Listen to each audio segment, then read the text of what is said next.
నమస్తే, నేను Madhu. Phone tapping విచారణ విషయంలో నెక్స్ట్ కేసీఆర్ ని సంతోష్ రావుని పిలవబోతున్నారా?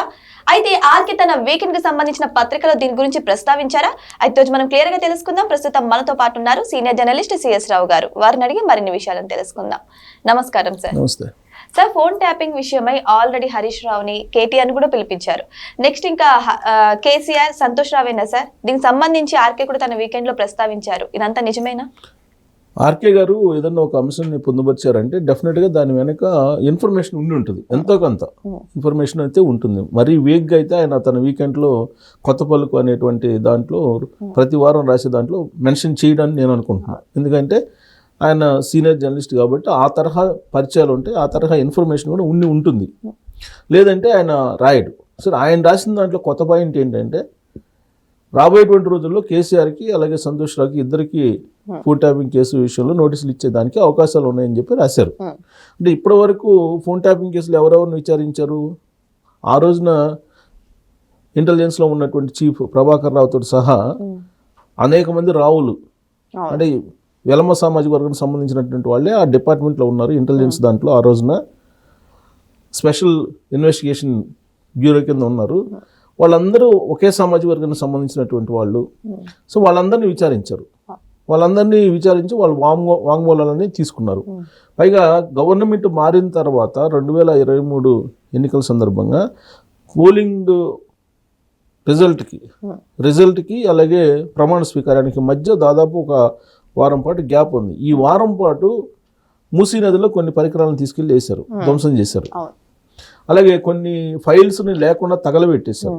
ఇలాంటి ఆరోపణలు ఉన్నాయి. ఆ నేపథ్యంలో ఫోన్ ట్యాపింగ్కి సంబంధించినటువంటి విచారణ జరిగింది. అంటే వాళ్ళ వాంగ్మూలాలను బేస్ చేసుకొని మొత్తం కేసు అన్నింటిని కూడా పుటప్ చేసుకుంటూ వచ్చింది తెలంగాణ సిట్. దాన్ని బేస్ చేసుకొని కేటీఆర్కి అలాగే హరీష్ రావుకి నోటీసులు ఇవ్వడం జరిగింది. వాళ్ళని పిలిచి విచారించడం జరిగింది. మళ్ళీ అవసరమైతే పిలుస్తామని చెప్పేసి కూడా వాళ్ళు సిట్ అధికారులు చెప్పి పంపించారని చెప్పి అంటున్నారు.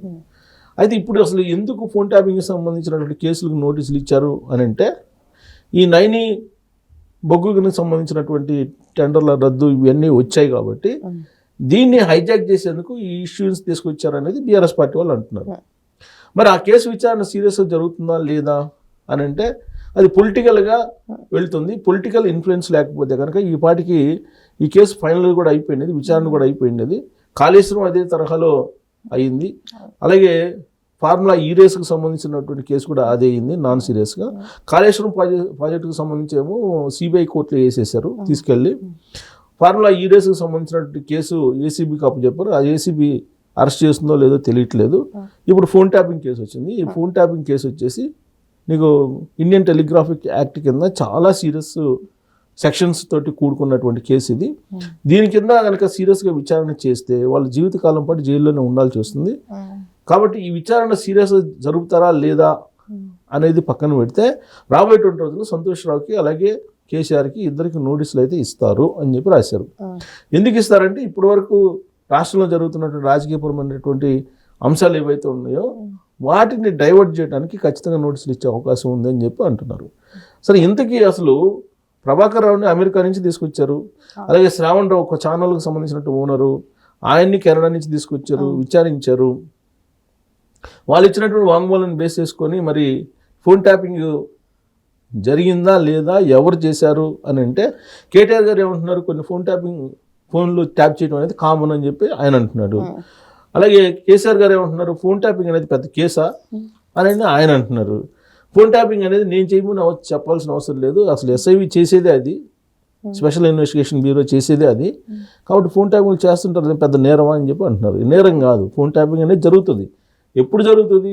అది సమాజానికి ప్రమాదం అయినప్పుడు, ప్రభుత్వానికి ప్రమాదం అయినప్పుడు, అసాంఘిక శక్తులకు సంబంధించినటువంటి ప్రమాదాలు ఏదైనా జరుగుతాయని చెప్పేసి అనుమానం వచ్చినప్పుడు ఈ ఫోన్ ట్యాపింగ్లు జరుగుతాయి. అది కూడా ప్రాసెస్ ఉంటుంది, ప్రొసీజర్ ఉంటుంది. దానికి భిన్నంగా ఫోన్ ట్యాపింగ్లు చేయటం అనేది నేరము అని చెప్పి ఇండియన్ టెలిగ్రాఫిక్ యాక్ట్ చెప్తుంది. సో దాని ప్రకారం విచారణ చేయాలి. మరి ఇప్పుడు సంతోష్ రావుని అది కేసీఆర్ గారిని పిలుస్తారా లేదా అనేటువంటి సందేహం ఇప్పటి వరకు ఉంది. ఆ సందేహాన్ని ఆల్మోస్ట్ క్లోజ్ చేస్తూ ఆయన తన కొత్త పలుకులో మెన్షన్ చేశారు, వాళ్ళకి నోటీసులు ఇచ్చే అవకాశం ఉందని చెప్పి. అంటే కేసీఆర్ గారిని కూడా పిలుస్తారు త్వరలో ఈ ఓటుకు నోటు కేసుకు సంబంధించి, లేదంటే ఫోన్ ట్యాపింగ్ సంబంధించి. సో ఫోన్ ట్యాపింగ్ సంబంధించి పిలుస్తారని ఎందుకు కోట్ చేస్తున్నారంటే కాళేశ్వరం ప్రాజెక్టులో కూడా పిలిచి విచారించారు కాబట్టి కేసీఆర్ గారిని ఈ కేసులో కూడా పిలిచి విచారించే అవకాశం ఉందని చెప్పేసి ఆయన మెన్షన్ చేశారు. మరి సంతోష్ రావు ఉన్నారు. టోటల్గా సంతోష్ రావు గారిది ఆ మొత్తం వ్యవహారం ఆ ఫామ్ హౌస్లో అనేది ఇప్పటికీ కూడా బీఆర్ఎస్ పార్టీకి సంబంధించినటువంటి వాళ్ళు చెప్పుకుంటూ ఉంటారు. వాళ్ళ ఫ్యామిలీలో ఉండేటువంటి వాళ్ళు కూడా సంతోష్ రావు గారిని వ్యతిరేకిస్తూ ఉంటారు చాలా సందర్భాల్లో. కవిత గారు అయితే ఇండైరెక్ట్గా కేసీఆర్ గారి చుట్టూ దెయ్యాలు ఉన్నాయి, కేసీఆర్ గారు ఏమో మంచి వాళ్ళు అని చెప్పి ఆవిడ చెప్తున్నారు. అసలు మొత్తం సంతోష్ రావు గారి అనుమతి లేకుండా ఇంట్లో ఉండేటువంటి ఫ్యామిలీ మెంబర్స్ సొంత కుమార్తె అయినా కుమారుడైనా కానీ కేసీఆర్ గారిని కలవడానికి అవకాశం లేదు అని చెప్పి బీఆర్ఎస్ పార్టీలో ఉండేటువంటి వాళ్ళు కొంతమంది మాట్లాడుకుంటూ ఉంటారు. ఇంతకీ సంతోష్ రావు ఎవరు? బంధువు. నాకు తెలిసినంత వరకు సంతోష్ రావు గారు ఒక లెటర్ ప్యాడ్ పట్టుకుని తిరుగుతుండేవాళ్ళు ప్రత్యేక తెలంగాణ ఉద్యమం సందర్భంలో. నేను ఢిల్లీలో ఉండేవాడిని, ఢిల్లీ వచ్చేవాడిని, కేసీఆర్ గారితో ఢిల్లీ వచ్చేవాళ్ళు, వచ్చి ప్రెస్ మీట్కి మమ్మల్ని కాల్ చేసి పిలుస్తుండేవాళ్ళు నాకు తెలిసినంత వరకు. అలాంటి ఇప్పుడు సంతోష్ రావు గారు ఇవాళ పరిస్థితి ఏంటి అని అంటే కోట్లకు అధిపతి అయ్యారు. ఆయన గ్రీన్ ఛాలెంజ్ అనేటువంటి పేరుతోటి పెద్ద కుంభకోణానికి పాల్పడ్డాడు అనేది ఆయన ఎదుర్కొంటున్నటువంటి ఆరోపణలు. అసలు మొత్తం ఈ కల్వకుంట్ల ఫ్యామిలీ ఈ మొత్తం వ్యవహారం బయటకు రావడానికి ఆయనే కారణం అని చెప్పి అంటుంటారు. కాంగ్రెస్ పార్టీ వాళ్ళు ఏమంటారు ఆయన్ని తెలంగాణ శశికళ అని చెప్పేసి కాంగ్రెస్ వాళ్ళు కొంతమంది ఆయన్ని విమర్శిస్తూ ఉంటారు. పైగా కేసీఆర్ ఫ్యామిలీకి దగ్గరగా ఉండేటువంటి వాళ్ళు కొంతమంది. అంటే మొత్తం ఇప్పుడు హరీష్ రావు గారు చెప్తే ఫోన్ ట్యాపింగ్ చేశారా, కేసీఆర్ గారు చెప్తే ఫోన్ ట్యాపింగ్ చేశారా అనేటువంటి ప్రశ్న వచ్చేలాగా ఇప్పుడు ఆర్కే గారు పాయింట్ మెన్షన్ చేశారు. ఎందుకంటే ప్రభుత్వంలో భాగస్వామి కాదు సంతోష్ రావు. సంతోష్ రావు గారు ప్రభుత్వంలో ఆయన ఏదో ఎంపీ. సో సంతోష్ రావు గారికి సంబంధం లేదు ఇక్కడ తెలంగాణ రాష్ట్రంతో తెలంగాణ ప్రభుత్వంతో. మరి తెలంగాణ ప్రభుత్వంతో సంబంధం లేనటువంటి సంతోష్ రావు గారు చెప్తే వీళ్ళు ఫోన్ ట్యాపింగ్ చేశారా అనేది ఒక పెద్ద క్వశ్చన్. ఇప్పుడు క్వశ్చన్ వచ్చేలాగా చేశారు. ఇప్పుడు కేసీఆర్ హరీష్ రావు గారిని లేదా కేటీఆర్ గారిని పిలిచారంటే ప్రభుత్వంలో మంత్రులుగా ఉన్నారు కాబట్టి వాళ్ళని పిలిచారు. మరి సంతోష్ రావు గారికి ఏ సంబంధం? బట్ ఆయనకు కూడా నోటీసులు ఇచ్చే అవకాశం ఉందని చెప్పి రాధాకృష్ణ గారు రాశారు. సరే కేసీఆర్ గారు ముఖ్యమంత్రి కాబట్టి ఆయన పిలిచి విచారించే అవకాశం ఉంది. టోటల్గా ఏంటంటే ఈ కేసు ఒకవేళ పిలిచి విచారించినప్పటికీ వీళ్ళు అరెస్ట్ చేసేటువంటి పరిస్థితి ఉండదు. కాకపోతే రాజకీయంగా వాళ్ళు దాన్ని వాడుకుంటారు. ఇప్పుడు వాళ్ళేమో ఒక కేసు పెడితే దాన్ని రాజకీయ కక్ష అంటున్నారు. ఫోన్ ట్యాపింగ్ అయితే జరిగిన మాట వాస్తవేను అని చెప్పి ఆయన తన కొత్త పలుకులో మెన్షన్ చేశారు. అంటే వాస్తవంగా ఉండేటువంటి అంశాన్ని బేస్ చేసుకొని కూడా అరెస్ట్ చేసేటువంటి పరిస్థితి లేదు అని చెప్పి మెన్షన్ చేస్తూ రాబోయే రోజుల్లో సంతోష్ రావుకి అలాగే కేసీఆర్కి కూడా ఇద్దరికి నోటీసులు ఇచ్చే అవకాశం ఉందని చెప్పి చెబుతున్నారు. అదే జరిగితే కనుక సంతోష్ రావు గారి ఎపిసోడ్ రాజకీయంగా కొన్ని రోజుల పాటు చర్చ జరుగుతుంది. అంతకు మించి అరెస్టులు అయితే ఉండే అవకాశం ఉండదు.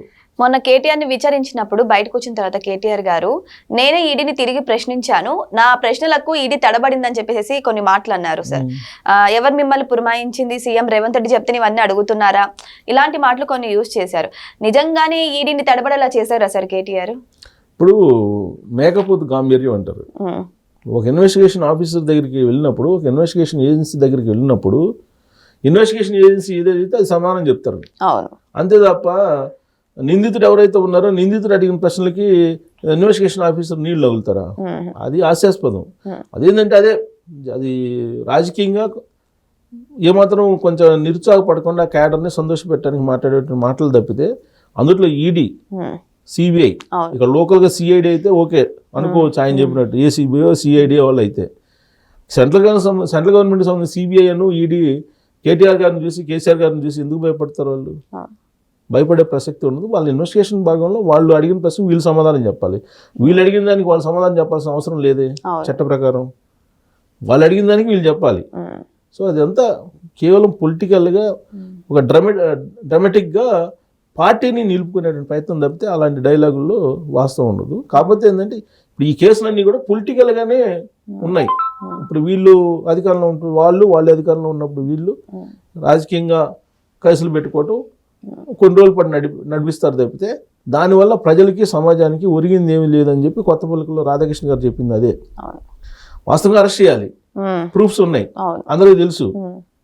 17 మంది దాదాపు జడ్జిల్ని ఫోన్ ట్యాప్ చేశారు. దాంట్లో లేడీ కూడా ఒకళ్ళు ఉన్నారు. అది వాస్తవం అందరికి కళ్ళెదురికి కనిపిస్తుంది. ఇన్వెస్టిగేషన్ చేసినటువంటి అధికారులు చెప్తున్నారు. మరి ఎందుకు అరెస్ట్ చేయరు? చేయాలి కదా. అవును సో నిజంగా చేస్తారంటే చేసే పరిస్థితి లేదని ఆయనే చెప్తున్నాడు తన రాతల్లో, కొత్త పలుకులో. నోటీసులు అయితే ఇస్తారని చెప్తున్నారు. సో నోటీసులు ఇచ్చినా కొన్ని రోజుల పాటు చర్చ జరిగితే కేసీఆర్ గారికి సంతోష్కి ఇచ్చే నోటీసులు ఇవ్వటం అంటే చిన్న విషయం కాదు. అది కొత్త మలుపు కేసు తిరుగుతుందని చెప్పి భావించడానికి ఛాన్సెస్ ఉన్నాయి.